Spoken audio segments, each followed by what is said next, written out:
Eu sou professor, né, sou acadêmico, eminentemente, sou especializado em Rio de Janeiro. Fiz o mestrado e doutorado sobre o Estado do Rio de Janeiro, numa perspectiva internacional. E aí eu acho interessantíssima essa ideia, colocada pelo Paulo agora, de que o dia a dia ele é muito dinâmico. E a gente não consegue mais prever cenários de uma maneira consolidada, né? Porque a intensidade do tempo ela acaba acelerando as coisas e o cenário ele se torna cada vez mais... enfim, a gente não consegue ter uma previsão muito adequada, né? Eu fiz, por exemplo, o doutorado sobre o Norte Fluminense e a capacidade que o Superporto do Açu, em 2012, tinha, né, num cenário onde o Brasil tinha ali toda uma substituição de uma área que era canavieira, né, essencialmente, por um setor logístico industrial. E olha o que deu, né? Estou falando de 2012 para cá, que no cenário político e econômico não é nem tanto tempo assim. Né? No cenário histórico, econômico e social não é nem tanto tempo. Mas é um cenário que ele se inverteu. Claro que a gente tem ali hoje o investimento chinês, que tenta recuperar, né, toda aquela capacidade ali de reprodução, né, e de exploração do ferro, de minério metálico que vem de Minas Gerais, para uma área de escoamento. Mas é como um cenário promissor. E em relação à governança, uma governança ali que naquele momento se demonstrou catastrófica, seja ela no cenário local, regional ou nacional e internacional, é importante pensar também nesse sentido. Hoje o mundo é mais complexo, né? Mais complexo por quê? Porque a gente tem uma interdependência maior. Né? Então, eu não consigo falar só sobre Rio de Janeiro, né, considerando apenas a escala local, a escala de município. A interdependência com o Estado, com a questão nacional e com a questão global, ela é fundamental. Então, acaba complexificando ainda mais a nossa capacidade de criar cenários, porque eu tenho uma interdependência muito grande com as outras escalas, e torna aí a nossa tarefa cada vez mais difícil, cada vez mais complexa. Mas é isso, só para dar um tempo. Agora, o tempo é cada vez mais acelerado. Então, na questão política, por exemplo, você não consegue prever o que vai acontecer no ano que vem, né? No aspecto, municipal, no aspecto nacional.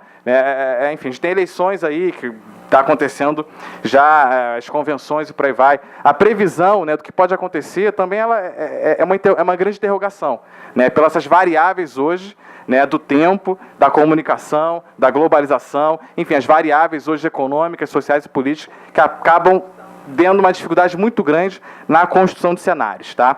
Mas eu quero falar o seguinte. A primeira coisa é em relação a essa cidade perversa, que continua sendo uma cidade perversa. Né? Continua sendo uma cidade que ela promove desigualdade. Continua sendo uma cidade que ela promove a favelização. Né? Em algumas áreas de expansão, a gente tem expansão imobiliária, mas a favelização ela acontece. E a gente tem uma dificuldade muito grande de estabelecer uma contenção desse processo. E junto com a favelização, obviamente, aí é o meu grande foco. Né? Eu pego sempre na questão dos jovens e as crianças. Hoje de manhã eu estava no Caju, né, dando uma palestra para professores e da rede municipal, né, e dentro de um ambiente que é um ambiente meio conflagrado, um ambiente que tem dificuldades ali de estabelecimento de políticas públicas ordenadas, entendeu? Mas, assim, as pessoas ali muitas vezes colocam isso contra dificuldade. E a área de favelização não é à toa, né, e não é só a violência que é o problema. Né, a violência talvez seja um dos problemas, mas que começa ali no saneamento. A gente tem a dificuldade, tratado com o Vicente aqui agora já, uma grande dificuldade de promover uma política de saneamento adequada para essas áreas. E o saneamento acaba sendo consequência de uma educação ruim, porque a criança ela não consegue estudar de maneira adequada, né? Até a própria formação social e do corpo ela é prejudicada, né? Então você compromete a escola, compromete, enfim, a própria questão da segurança, compromete as outras políticas que são fundamentais para uma área que é tão abandonada como as áreas de favelização ou a periferia urbana. E a criança, o jovem hoje, ele é refém desse aspecto. É o que mais sofre com essa vulnerabilidade. Enfim, a expansão da favelização hoje continua sendo uma zona de tensão, né, que a gente tem que começar a conter a partir da urbanização. Obviamente, o deslocamento de favelas não é mais a grande, vamos dizer assim, política, ou a mais adequada para esse sentido, mas sim o seu processo de urbanização, que esse entendimento, dos anos 90 para cá, vem tendo algum avanço teórico, algum avanço ali físico, mas deixa muito a desejar. O tirar emprego no sentido seguinte, a gente tem um cenário de crise hoje. Né? Esse cenário de crise ele pega todas as classes sociais e pega principalmente essas áreas de favelização que já são mais vulneráveis, né? E tem um processo ainda maior de empobrecimento desse aspecto. Né? Então, um território hoje, que é um território, e aí é importante entender esse conceito, né? Porque o Conselho de Território ele passa por sua territorialidade e a ação que a polícia tem que ter no território, né? O território hoje que ele é refém de inúmeras áreas de poder, né? Refém de inúmeros grupos de poder, seja ele o próprio narcotráfico, seja no Rio de Janeiro, nos últimos anos, o crescimento das milícias urbanas, né? E esse crescimento é acelerado nos últimos anos, né? Seja o papel, né, que a UPP ela deveria ter, a gente chama de uma UPP social, né, que tem ali alguns resquícios, que tem algumas ações, mas que não foram, vamos dizer assim, plenamente ocupadas, não foram plenamente desenvolvidas. Tem histórias, né, eu dei aula na Polícia Militar durante algum tempo, que você tinha ali algumas ações pontuais, cursos de qualificação, mas não eram preenchidos.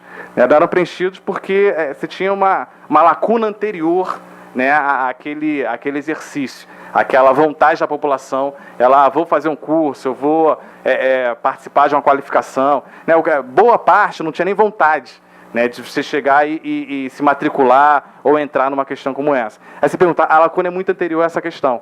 Muitas vezes a oportunidade existia, mas você não tinha um preenchimento. Pô, como é que é isso? Né? E aí eu tenho uma aproximação com a AfroReg, é interessante, que algumas áreas, o próprio Caju hoje a gente visitou a AfroReg, qual o problema deles ali? Né? Você tem ali, por exemplo, uma quantidade X de jovens, né, que procuram os cursos, mas é uma minoria em relação ao total. Né? Porque o cara está tão aquém, inclusive, de procurar uma oportunidade que muitas vezes tem naquele território, mas ele não se completa, não vai, por aí vai. Enfim, para a gente caminhar dentro do tempo. E a cidade possível, né? O Rio de Janeiro, dos anos 90 para cá, eu vou pegar os anos 90 porque é o marco da globalização. É o marco ali de você ter um processo de modernização. É o marco que você tem ali um processo de aumento de fluxo de capital, aumento de fluxo produtivo, aumento de fluxo econômico, de pessoas. E o mundo ele passa por esse processo de transformação multiescalar. Então o Rio de Janeiro ele entra nessa seara. O Rio de Janeiro ele tem uma participação fundamental. O Rio de Janeiro é uma porta de entrada interessante e passa a sediar eventos sensacionais nesse sentido. Não só a Eco 92, a Cimeira, alguns eventos, enfim, de cunho empresarial. Ele tem essa capacidade de assimilar, né, de representar tais situações, enfim, e comunicar. E tem um processo de comunicação. Mas você tem que ter, obviamente, ali um processo de modernização desses serviços públicos. Né, para que esses eventos, essas capacidades que o Janeiro tem, ele não fique comprometido. Né, e essa é a lacuna, muitas vezes, que a gente encara e percebe ao longo desses processos, ou desses eventos, ou dessa capacidade de globalização, mas algumas vulnerabilidades locais acabam comprometendo, muitas vezes, a qualidade desse serviço e a viabilidade, né, de potencializar, muitas vezes, novos equipamentos, novas atrações, novos atrativos e por aí vai.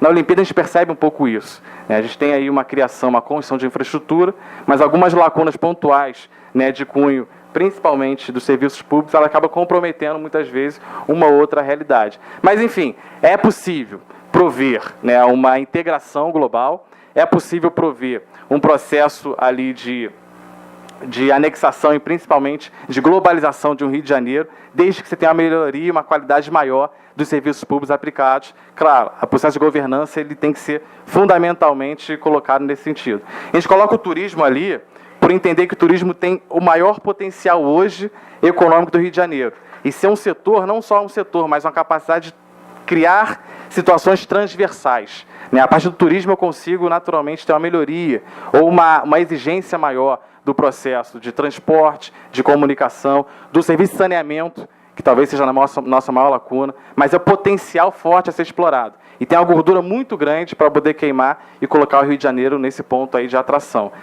Talvez seja a atividade aí que tem um potencial que coloca o Rio de Janeiro num panorama aí de serviço global, de não só do turismo a partir, né, do seu aspecto natural, mas de serviços, né, e sua capacidade de criar e de construir grandes eventos. Enfim, é uma situação que a gente coloca. A cidade possível, ela depende, então, quase que fortemente ali da melhoria desse serviço. E aí uma capacidade de governança ela tem que ser fundamental.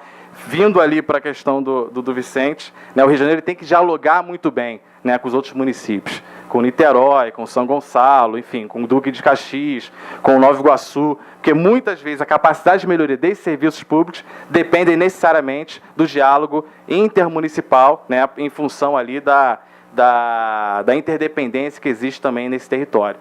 seja a migração pendular quase que diária, enfim, seja a capacidade ali de construção de vias, que depende de uma artéria para ligação desses municípios. Enfim, eu acho que são questões que eu coloco para o debate, mas para instigar e para a gente poder ali acreditar no Rio de Janeiro, como eu acredito, né, e saber que existe uma potencialidade muito grande para a gente realmente construir uma cidade que seja uma cidade do futuro, mas que ela seja boa para as pessoas que moram aqui, que estão aqui e constroem essa cidade, como vocês, enfim, como todos nós estamos aqui. Obrigado, gente. Valeu.